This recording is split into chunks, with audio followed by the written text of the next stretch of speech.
Vacunas indómitas, intoxicando a ratones atónitos, y nos preparan para un nuevo padecer, subiendo el precio a la solución. Y lógicos para bien de los que apuestan por un futuro peor, porque no les da reparo. Les dedico mi canción. Y tú, cómprate un antihistamínico, vete corriendo a tu médico.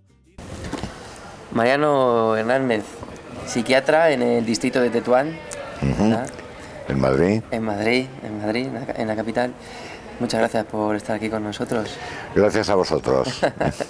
Queremos hablar contigo del estigma, ¿no? Es uno de los temas que estábamos tratando antes, y en este caso más concreto sobre el estigma dentro de salud mental o del paciente con una enfermedad mental. ¿Qué es un estigma? Pues un estigma es una señal asociada a un atributo de desventaja, de desprestigio, de rechazo. Un estigma es como un indicador para tomar distancia de alguien con quien no conviene estar cerca, que incita a la exclusión, que incita al desprestigio, al rechazo. Viene de antiguo en la tradición de dejar señaladas a aquellas personas que habían sido que habían cometido delitos, que tenían comportamientos socialmente reprobables, etcétera, etcétera. Más antiguamente, quizá también hay alguna historia parecida con los esclavos. Al final es señalar a alguien que todo el mundo se entere que no pertenece a la corriente principal, digamos, del grueso de la sociedad. ¿Cómo van cojando, no?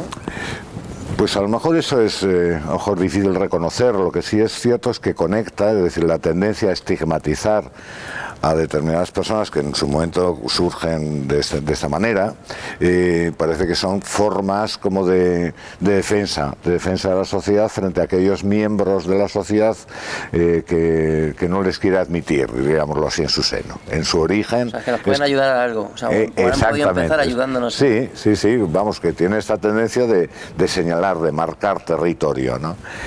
Y la cuestión es quién, cómo y de qué manera pasa a ser estigmatizado, ¿no? En qué contextos, ¿no? Sociales, históricos.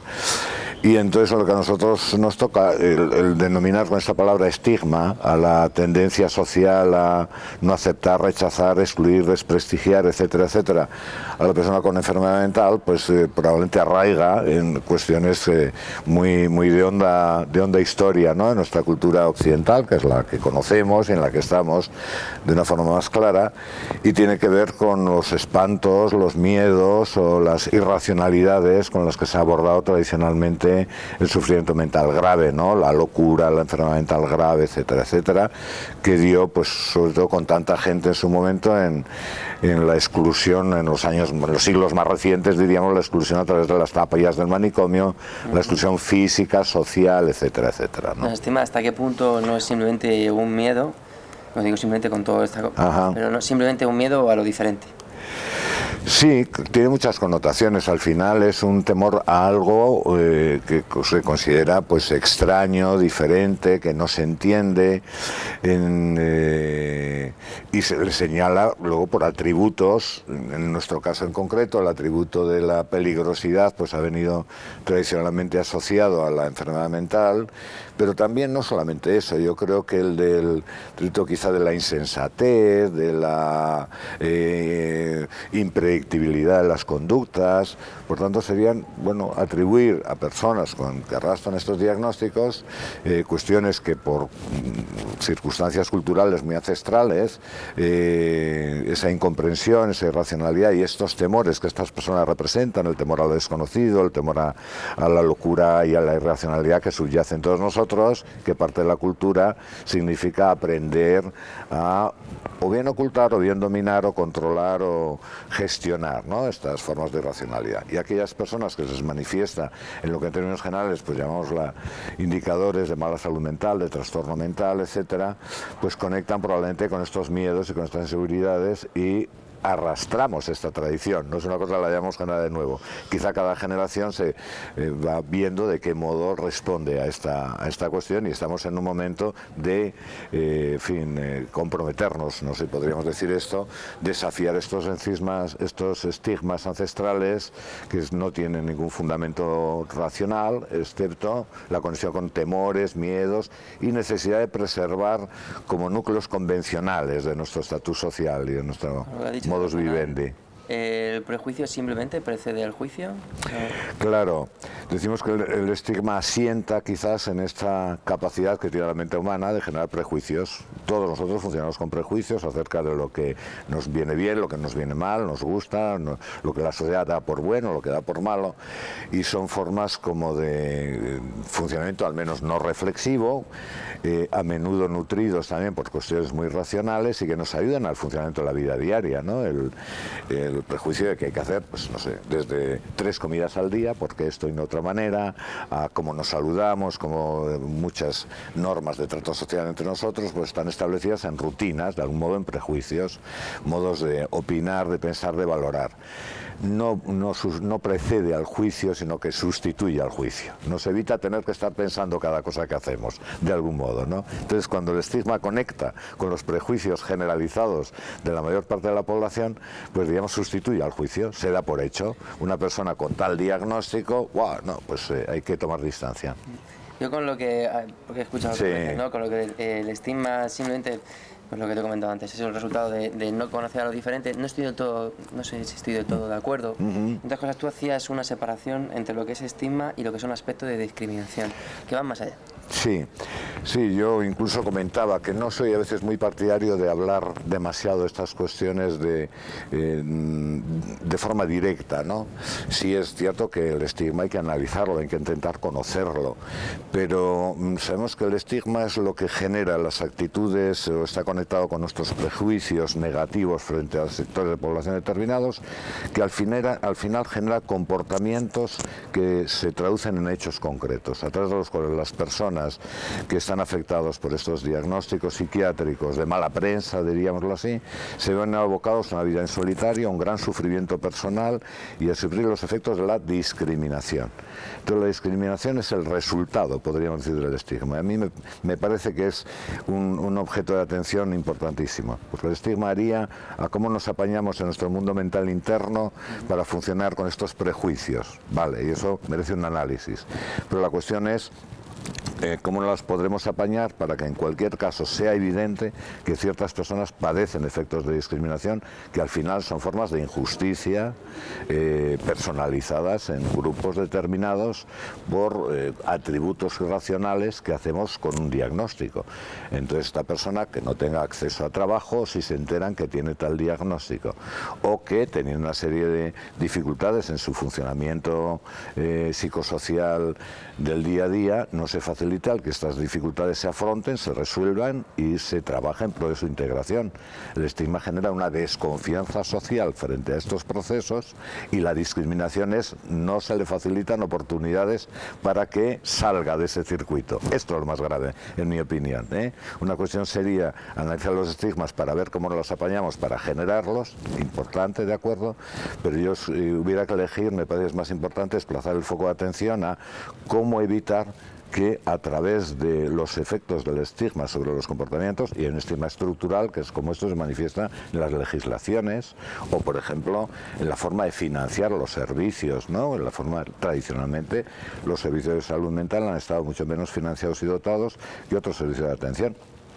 ¿Por qué? Bueno, pues quizá porque el estigma contribuye a que no se tenga gran confianza o expectativa, o como si la sociedad nos estuviera pidiendo que más bien nos ocupemos de tenerlos preservados del resto de la sociedad que no facilitar su integración. Y entonces esos son hechos de discriminación real y concreto, o porque en determinados lugares, a veces en un centro cultural, en un curso de formación o en una residencia para mujeres afectadas, por ejemplo, de violencia de género, resulta que tienes un diagnóstico psiquiátrico, a lo mejor esa persona en algunos momentos y en algunos contextos no se permitía su entrada en estos dispositivos, ¿no? con lo cual son hechos irracionales que afectan a personas especialmente vulnerables que, en lugar de facilitar sus circuitos de salida del aislamiento y entrada en la integración, el estigma social hace que se cierren más estos circuitos y la persona se ve abocada al riesgo de quedar en exclusión sin expectativa de salida, sin expectativa de mejora. Esos son los efectos más, me vienen más tremendos, ¿no?, del estigma. Bueno, la forma de difusión es un poco compleja, claro que sí. Sí. ¿El lenguaje puede ser parte del estigmatizador? Sí. La forma está, claro, tenemos muy incorporado a nuestro lenguaje cotidiano las cosas. En lo que se refiere a la enfermedad mental, el hecho de que, por ejemplo, sabemos que a menudo en la prensa, quien ha analizado esto, pues a veces encuentra entre un 15, 20, 30% incluso de manifestaciones del uso de términos como psicótico, esquizofrénico, loco, etcétera, de un modo negativo.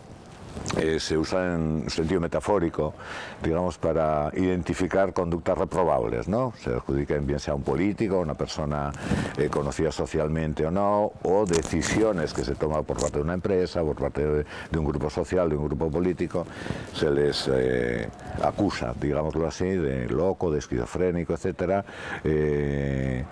como aprovechando, digamos, esta corriente social de que es la forma más clara de decir que algo es tremendamente reprobable. Entonces estas cosas pues refuerzan más y más, y el uso del lenguaje sí habitual, e incluso un lenguaje infantilizador a veces frente a los pacientes, cuando se les oye decir, sí, tengo a mis chicos, o estos chicos que tenemos aquí en tratamiento, chicos de 40, de 50 años, que son señores como tú y como yo, que a veces pues esta forma de puerilizar o de infantilizar parece que no tendrían los atributos de un ciudadano más, ¿no?, al cual se le trata con el respeto de nuestras normas sociales habituales, ¿no? Cuando comentaba lo del estigma en los medios de comunicación, te has referido al estigma, o sea, una forma de llamar, forma peyorativa pero metafórica, es decir, por ejemplo, este programa es esquizofrénico, lo que sea, ¿no? Ya. Pero luego también nada de metafórico, o sea, porque cuando estamos hablando de algunos crímenes o cuando estamos hablando de algo, bien, hay que poner la coletilla. Bueno, hay la otra cuestión gravísima, efectivamente, del estigma en este sentido, es que la mayor parte de las noticias que se refieren a hitos biográficos, cosas de la vida de las personas con diagnósticos de trastornos mentales tipo esquizofrenia o trastorno bipolar u otra psicosis, es que la mayor parte de la información que tiene que ver con esto es aprovechando la emergencia de sucesos que tienen algún tipo de carga de violencia. Entonces sabemos, y esto está no solamente que no tenga fundamento, está en contra de la información científica que tenemos, ¿no? Sabemos que las conductas violentas de los pacientes que atendemos pues son equiparables a los de la población general, pero es verdad que cuando una conducta, a veces en algunos subgrupos, cuando se asocian situaciones de marginalidad y pobreza extrema, consumos de tóxicos, enfermedad mental no tratada, pues es verdad que puede haber conductas de violencia que emergen.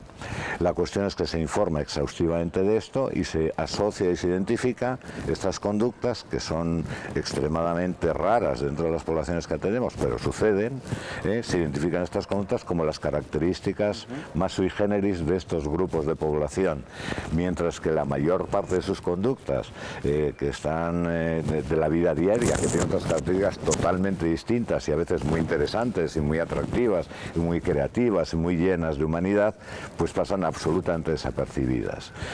En relación con esto mismo, pues no se suele, cuando hay informaciones que tienen que ver con los pormenores, los avatares de la vida de una persona con psicosis, etcétera, etcétera, generalmente informamos otros de ello, informamos los médicos, informamos los familiares, informamos las asociaciones, y muy pocas veces son los propios interesados los que se les da la palabra para que abiertamente puedan decir y puedan opinar.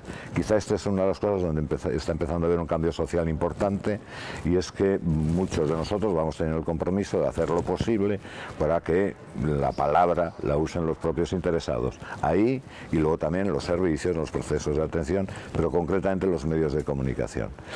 Y bueno, pues efectivamente sabemos que los medios de comunicación hay ahí una tradición estigmatizante estigmatizante, y es que, bueno, pues exaltar noticias cargadas de un cierto morbo y que provocan, diríamos, una curiosidad social y un cierto morbo, pues digamos, se aprovechan para promover más quizá la captación de lectores, ¿no? Y también, creo yo, en opinión personal, es una forma de que parece que no existen personas malas, sino que es que esto ha pasado porque es que estaba loco. Ya. Es una forma de decir... Otro tema muy importante, sí.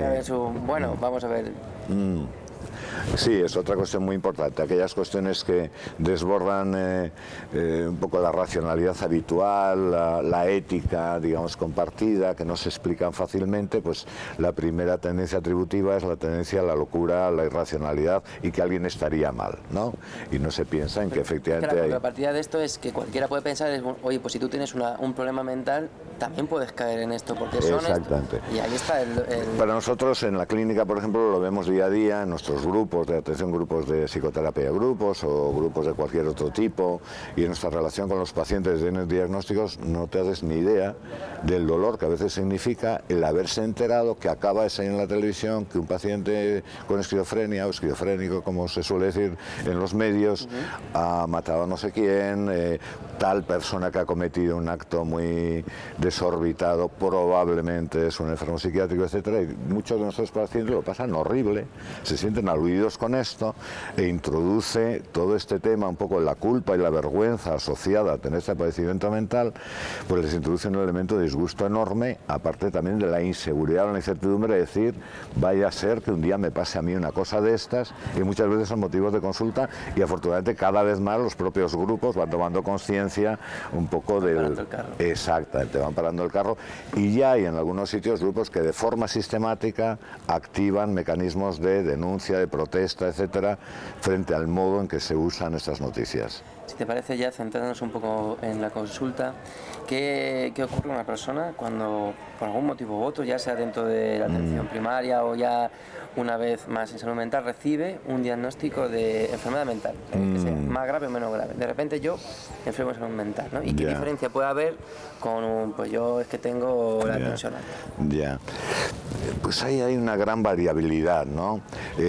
Porque también en los últimos años me parece que estamos en un fenómeno que genera ahí una historia muy dicotómica. Lo que podría llamar el trastorno mental más vinculado a la vida cotidiana, las depresiones, los trastornos de ansiedad, los trastornos de estrés, yo creo que la mayor parte de la gente lo asume como algo mucho más descargado de estigma, algo más casi convencional, y acudir a las consultas de salud mental, acudir sobre todo en el imaginario de la gente, acudir al psicólogo, y los psiquiatras seguimos estando un poco más cargados quizá también del estigma, y que nosotros nos ocupamos de cosas más de la locura y el psicólogo de cosas más de la normalidad, variables de la normalidad. Otras muchas personas no lo piensan así, pero bueno, diríamos que el padecer ansiedad, depresión, estrés, etcétera, por parte de gran parte de la población lo entiende como algo más natural, diríamos, o frecuente. La cuestión es cuando ya estamos hablando de trastornos más graves, ¿no? Que requieren a lo mejor bueno, que la persona, que son síntomas más exuberantes, más difíciles de entender, con más carga de angustia, y se ratifica por parte de los centros o de los especialistas, por parte de nosotros, un diagnóstico más sombrío, ¿no? Un diagnóstico de psicosis, etcétera. Pues pasa que nos solemos encontrar con situaciones muy difíciles. En principio, el propio diagnóstico a veces de por sí ya una carga de estigma importante. Nosotros a veces damos con facilidad diagnósticos, nos cuesta mucho trabajo explicar cómo lo entendemos. ¿Qué significa que a ti o a mí nos diagnostiquen mañana que podamos tener una psicosis de tal o cual característica? ¿Quiere decir que soy abocado a ser un loco con todas las connotaciones que esto tiene en el imaginario social de cualquiera de nosotros? Y entonces, pues cuando la persona lo que capta es que se le está diciendo esto con unas palabras o con otras, pues claro, la tendencia es a menudo o un impacto emocional tremendo, o no quererse dar por enterado, resistencia a aceptarlo, resistencia a aceptar que esto sea posible. Esto a veces complica más las cosas, pues lo llamamos no conciencia de enfermedad. En muchos casos esto es absolutamente obligado. Si una persona lo que está viendo es que te están, más que un diagnóstico, a veces solemos decir que es una especie de sentencia, una condena, como se ofrecen los diagnósticos a las personas, entonces esto influye mucho. Yo creo que es muy importante el cómo se informa de todo esto. Se crea un clima a través del cual el profesional lo que va estando es compartiendo un sentido y significado de estos síntomas y una connotación quizá profesional de cómo esto lo entendemos. Si nos parece que es una persona que está viendo una psicosis, pues a lo mejor sí tenemos que emplear esa palabra como es natural, pero asociada también a esto que significa, de qué vamos a tener que hacer, cómo vamos a tener que afrontar este problema, cómo te vamos a poder ayudar para que esto no impida, ¿no?, el desarrollo de tu vida personal. Por tanto, las dos tendencias principales, la tendencia principal que enseguida va a tener que afrontar la persona con este diagnóstico es el duelo por el diagnóstico, el duelo por la percepción de que va a poder estar dotado de una serie de atributos muy inquietantes, ¿no? Nosotros como profesionales en algún momento podemos ser estigmatizadores. Podemos ser estigmatizadores. Frase que me mucho que te escuche es cuando un paciente viene, nosotros estamos pensando en su enfermedad, en este caso en su enfermedad mental, y ellos están pensando en sus vidas. Exactamente. Que nosotros... Creo que ahí a veces se produce un desencuentro muy importante, la escucha que a veces, o el riesgo es que nosotros hagamos una escucha de los síntomas y le ofrecemos soluciones a los síntomas. Lo que está viviendo no le interesa demasiado, a lo mejor, saber él o ella, ¿no?, que son síntomas, y lo que está viendo es de qué forma esto le significan algo en su vida, o bien en su vida interna, en su mundo interno, ¿no?, las significaciones que tienen, pues a lo mejor lo que nosotros llamamos su mundo alucinatorio, delirante, o su mundo más psicótico, o lo que significa también su mundo externo, ¿no?, de qué forma esto afecta o no afecta a su vida personal, a su relación con su familia, sus amigos, su novio, su novia, etcétera. Y entonces a veces ahí se produce un desencuentro, y cuando no tenemos suficiente sensibilidad para integrar nuestro interés por la vida de esta persona, por la vida de esta persona son también sus puntos de vista, sus expectativas, sus sueños de futuro, sus recuerdos, los aspectos relacionados con su propia identidad, con su mundo social, y nos centramos en que tenemos que insistir en que lo que le pasa son síntomas de una enfermedad que él se tiene que aceptar y digamos someter al criterio de que ha de considerarse un enfermo. Esto, claro, se escapa mucho del diagnóstico habitual, se vive más como una humillación, casi como una afrenta, y esto requiere una sensibilidad muy importante por parte de nosotros, por parte de los profesionales de la salud general, de la salud mental en particular, de que o bien sepamos aplazar los diagnósticos, o los sepamos flexibilizar, o los sepamos presentar de una forma que esté vinculada a una oferta de tratamiento y de un significado, no simplemente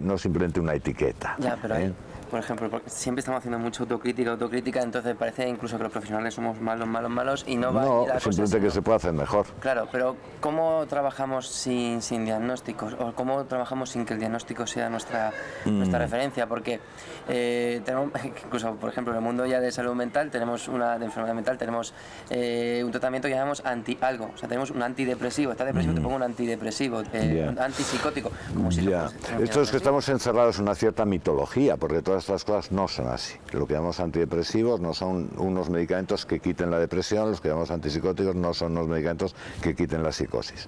Son medicamentos que producen unos efectos en el sistema nervioso central de los cuales se puede derivar una capacidad de afrontar mejor o resolver o mejorar síntomas de depresión, síntomas de depresión, es verdad.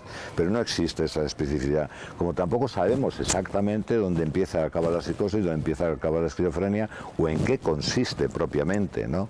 Entonces, toda esta cuestión del diagnóstico en psiquiatría tiene una dosis de artificialidad y una dosis de etiquetaje con escaso fundamento científico, Entonces, una cosa es hacer el uso de los diagnósticos para que podamos entendernos de qué realidades de apreciación clínica estamos hablando y poder manejarnos conceptualmente con un problema difícil de abordar, y otra cosa es que esto lo convirtamos en un mecanismo de etiquetaje en las personas a las que atendemos. Entonces, saber salvar ese escollo es un desafío muy importante para la clínica en salud mental, vamos, sin lugar a duda, una de las cuestiones más importantes.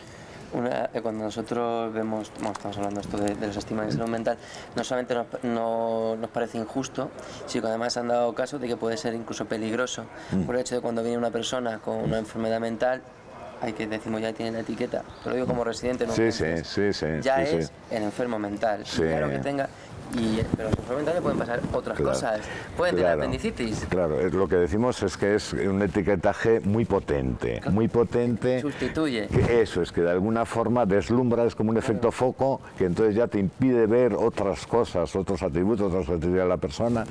Concretamente ayer veíamos también un pequeño fragmento de un vídeo en el cual personas que han acudido a servicio de urgencia, atención primaria, etcétera, dicen, bueno, me dolía, tenía un dolor torácico y estaban tras de mí, etcétera, pero cuando yo les dije, bueno, entre otras cosas, yo tengo el diagnóstico, soy esquizofrénico, a mí dije, ya se los olvidó de todo y me mandaron a ingresar a la planta de psiquiatría sin mirarme más, función cardíaca, ni exploraciones torácicas, ni nada.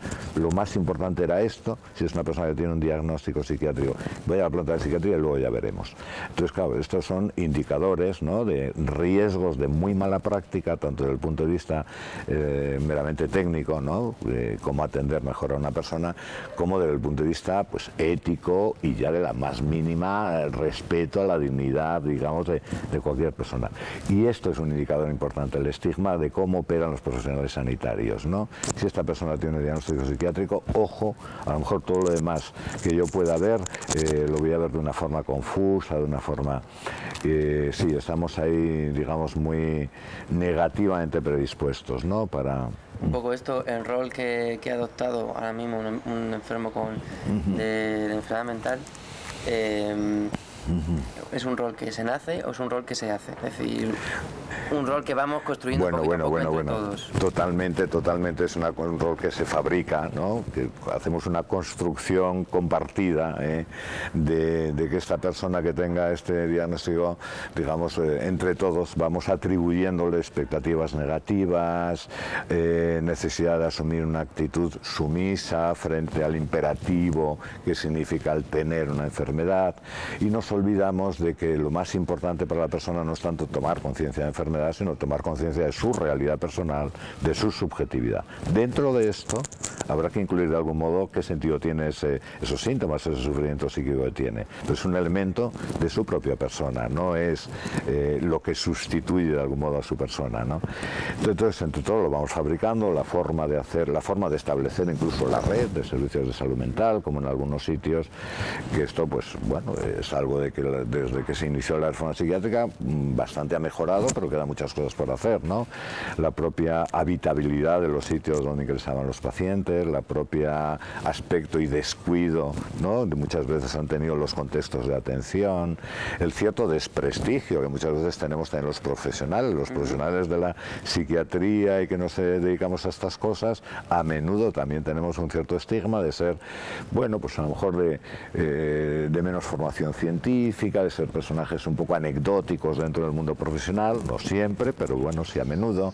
Quiere decir que todos formamos parte de un submundo, de algún modo, que está un poquitín fuera del mundo perfectamente normalizado. Se me han llevado repitiendo desde R1, que es el neurólogo sabe mucho, pero hace poco, el neurocirujano sabe poco, pero hace mucho, y el psiquiatra ni sabe ni hace. Es una cosa que pues forma parte de nuestro desprestigio, que quiero pensar que no tenga del todo mucho que ver con la realidad, pero es verdad, forma parte de todo esto y entre todos construimos, o se han venido construyendo estas realidades que en parte nos han venido dadas y en parte nuestras formas de actuar también contribuyen a que se refuercen o se diluyan, ¿no?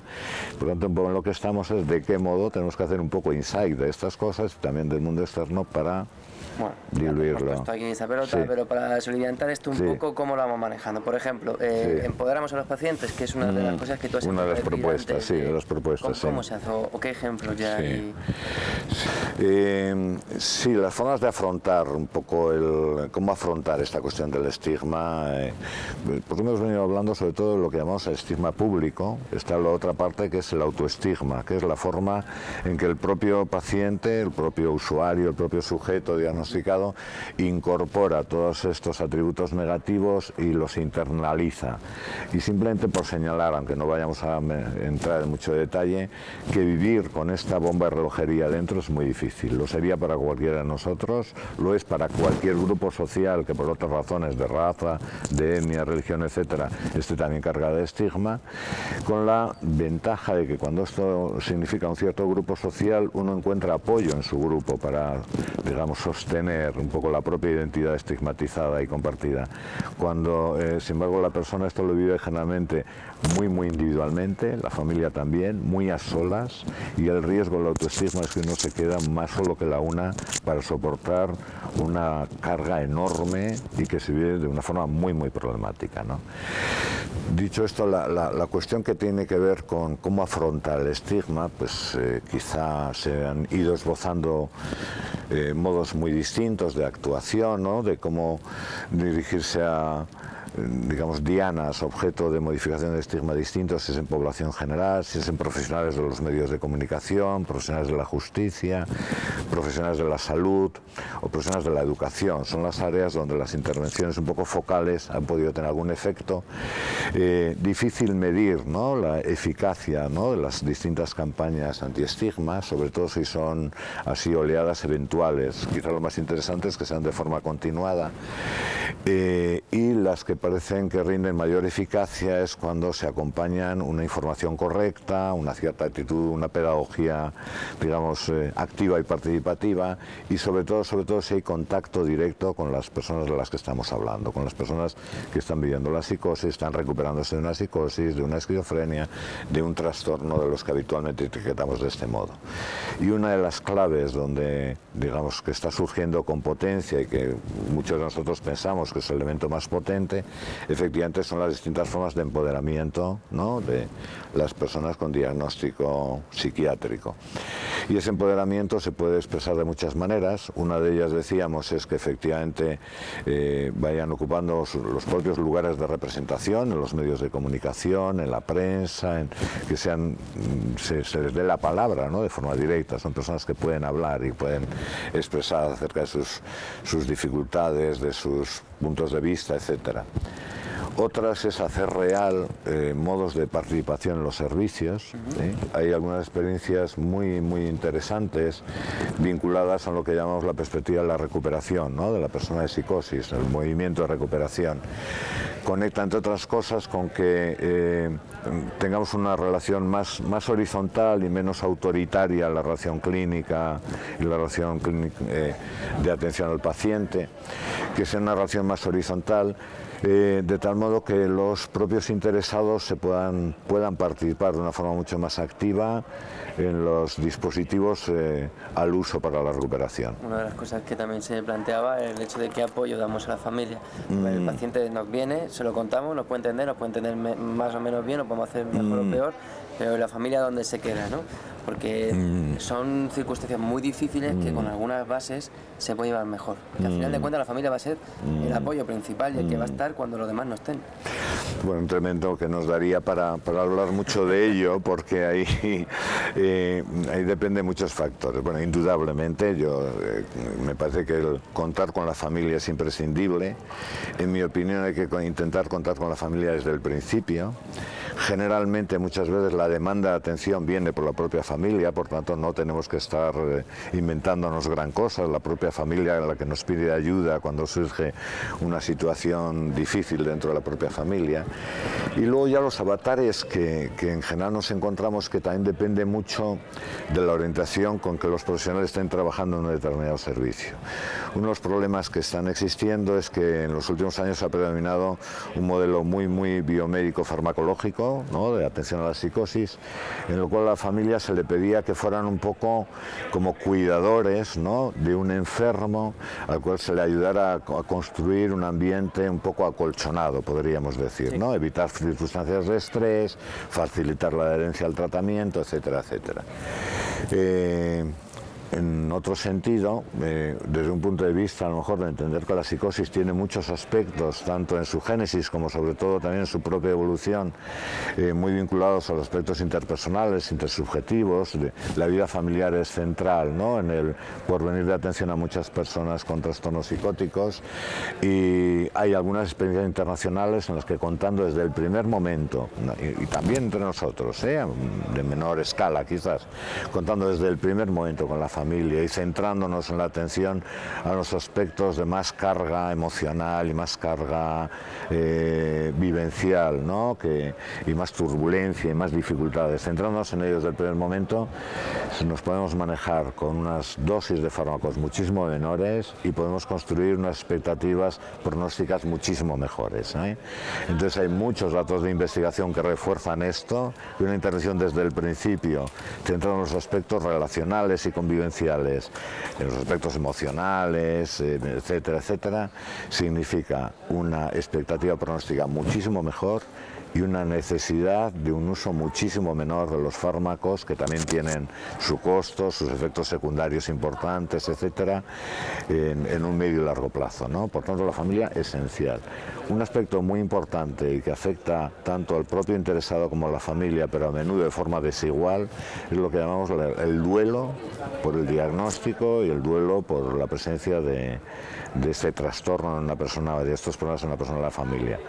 El duelo como pérdida de oportunidades vitales, pérdida a veces de relaciones interpersonales, pérdida del prestigio, ¿no?, que la persona y que la familia pueden tener entre los suyos o que creen poder tener, relacionado pues con este sentimiento de culpa o de vergüenza que a menudo acompaña el diagnóstico de enfermedad. Y entonces a veces es un gran suplicio, ¿no?, tanto los efectos estigmatizantes, ¿no?, y de aislamiento social que la enfermedad tiene en la persona y las familias, a veces es más grave incluso que el mero hecho de la presencia de unos síntomas de por sí inquietantes, ¿no? Es muy importante, y ahí pues es cierto, estamos muy lejos de estar prestando a las familias tanta orientación, apoyo e intervención desde el principio como necesitan. Si te parece, Mariano, aprovechando este bullir de toda esta gente que está terminando, que ha terminado de estudiar, para terminar, un poco un mensaje, no sé si en positivo, pero por lo menos reconocer que se está intentando hacer las cosas de otra forma, ¿no? Un poco, hasta ahora, qué cosas sí que estamos haciendo bien, brevemente, pero bueno. No vayamos con la sensación de que aquí... Estamos en un momento, a mí me parece, de cambio importantísimo, en que también darnos cuenta de que muchas de las cosas que estamos haciendo hasta ahora pues están teniendo un tope, nos está llevando a darnos cuenta de que hay que abrir otras ventanas, hay que abrir otros caminos, y se están haciendo. Claro, hay que tener en cuenta que aquí, cuando empieza la reforma psiquiátrica en España, hace unos 30 y tantos años, y de la red de salud mental, bueno, exagerando un poco, venimos casi a la Edad Media. Entonces se han hecho cosas bien, mal y regular, ¿no? Pero es verdad que se han abierto unas expectativas de transformación del porvenir, del pronóstico, la vida de tantas personas con diagnósticos psiquiátricos, que han ido ya cambiando radicalmente en todos estos años. ¿Se están haciendo cosas? Claro que sí. Sin más lejos, en estos días está teniendo también aquí en Murcia un congreso sobre la integración laboral, ¿no?, de las personas con enfermedad mental, y es una de las pocas ocasiones en que estos proyectos está asociado también a unos presupuestos que no son ridículos, sino que ya tienen cierta presencia, ¿no? Son cosas que están haciendo. Hay experiencias reales donde pacientes están trabajando en contextos normalizados o en trabajos protegidos, pero muchas también en contextos normalizados. Muy relevante la experiencia de, por ejemplo, de la Falleda, ¿no?, ahí en Girona, y que lideró muchos años Cristóbal Colón, sin ir más lejos, en que daban trabajo a todas las personas de la comarca que tenían una discapacidad vinculada al problema mental. Todo el mundo pudo tener trabajo en estas fábricas de yogures, de productos lácteos, etcétera, etcétera. A nivel menor, hay experiencias de ese tipo en otros muchos de España y en otros sitios fuera de España. Tenemos experiencias internacionales, Trieste, donde la vinculación de la inserción de las personas con diagnóstico, vinculándolo a la empresa social y vinculando la intervención terapéutica junto con la inserción laboral, laboral y social, pues permite que prácticamente que no hay unidad de hospitalización, etcétera, ¿no? Y que se ha abolido, diríamoslo así, cualquier tipo de internamiento de larga duración. En España se han cerrado muchos hospitales psiquiátricos y el porvenir de muchas personas está abierto de una forma mucho más positiva. También es verdad que sigue habiendo el gran riesgo de muchas personas siguen estando solas y viviendo con dificultades. Hay redes de atención para la rehabilitación y para la, digamos, para la vida diaria, residencias, pisos. Tenemos un problema de tamaño. Yo creo que vamos teniendo dispositivos mucho más humanizados y mucho más en fin, positivos para estas personas, pero a veces en dosis baja. Entonces vamos teniendo el remedio, pero lo aplicado en dosis baja, ¿no? Bueno, pues sí, yo creo que hay muchas personas que están teniendo una vida pues con su diagnóstico, están trabajando, están viviendo o bien por su cuenta o bien en sitios mucho más normalizados de lo que eran los antiguos hospitales psiquiátricos. Vamos teniendo experiencias digamos, en la cual la propia autonomía de los personas diagnosticadas va teniendo mucho protagonismo. En muy poco tiempo, en los últimos años, por ejemplo, han ido tomando mucha relevancia, mucha entidad, cuestiones como la red de escuchadores de voces, personas que por sí mismos y alejados muchas veces de los profesionales, también con algunos vínculos de colaboración en ocasiones y otras veces de forma totalmente independiente, generan mecanismos de ayuda mutua para afrontar su vida y para evitar estigma y para vivir con la mayor dignidad y autonomía posible. En muchos dispositivos de salud mental se está facilitando el que los usuarios de los servicios de salud mental y de rehabilitación vayan teniendo un protagonismo real, ¿no? El diseño de sus propios programas de rehabilitación, de su propia de autonomía y, digamos, los profesionales vamos abandonando ese rol un poco de más paternalista o más autoritario o más de director rígido y somos más colaboradores en la medida en que al sujeto le interesa de la recuperación de su propia vida, ¿no? Y estas cosas están sucediendo.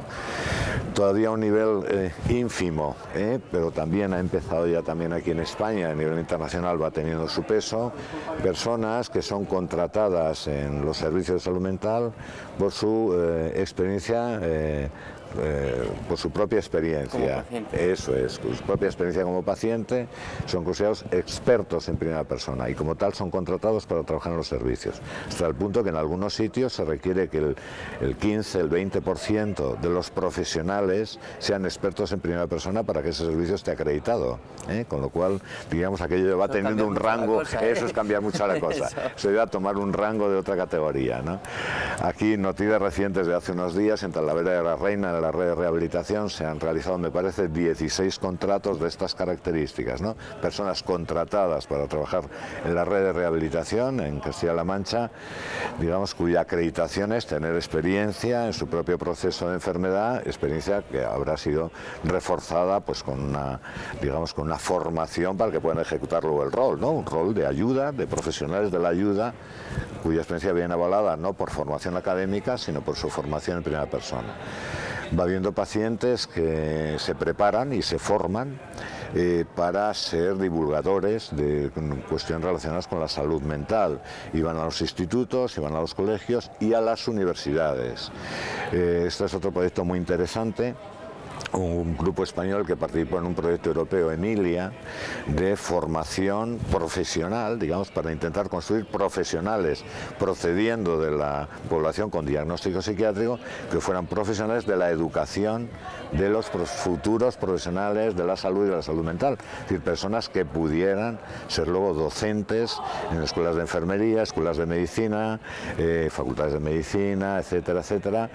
Y España colaboró, lo que ocurre que los contratos que se lograron fueron, digamos, un poco efímeros, ¿no? No muy lejos de lo que es la realidad nuestra en otros terrenos.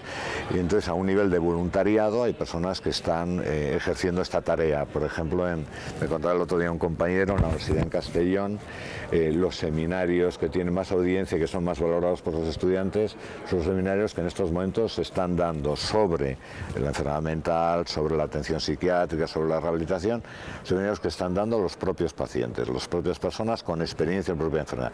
Creo que esta visión hace muy pocos años era insólita en nuestro medio, hoy es pequeñita, pero ya dejó de ser insólita, ha empezado a ser algo que vemos como importante, necesario. Huelga decir los efectos positivos que estas experiencias están teniendo estas personas en sus familias. Pues Mariano, muchas gracias. No, hombre, a vosotros por... En caso iremos viendo poco a poco pasos pequeñicos. Ahí pero está, firmes, ahí está, ahí está. están dando. Sí, el riesgo es no tirarla, digo, el compromiso es no tirar la toalla, no renunciar y procurar no dar pasos para atrás. Muchas Gracias a vosotros.